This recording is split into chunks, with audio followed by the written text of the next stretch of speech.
প্রত্যেকবারের মতো আমি আর মা এবারও বেরিয়ে পড়েছিলাম রিষড়া মেলা দেখার উদ্দেশ্যে। এবার ছিল ৩২তম রিষড়া মেলা। রিষড়া স্টেশনে ১ নম্বর প্ল্যাটফর্মে সংলগ্ন এলাকায় রিষড়া মেলা উদযাপিত হয়। মেলায় প্রবেশ করার প্রবেশ মূল্য হলো জনপ্রতি ৫ টাকা। মেলা শুরু হয়েছে ৬ জানুয়ারি থেকে এবং চলবে ১৭ই জানুয়ারি পর্যন্ত।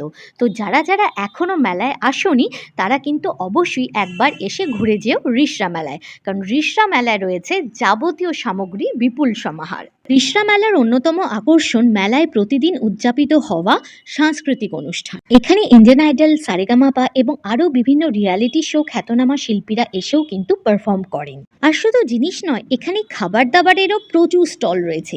যেটা মনে খেতে ইচ্ছে করবে সেই সমস্ত কিছুই এখানে পেয়ে যাবে। হঠাৎ নাগরদোলনা আর বেলুন দেখে একটু নস্টালজিক হয়ে গেলাম, আর সাথে ক্যান্ডি ফ্লস। আর মেলা যেখানে জিলেপি থাকবে না সেটা কি করে হয়, তাই ভিডিওটা শেষ করলাম জিলাপি দিয়ে।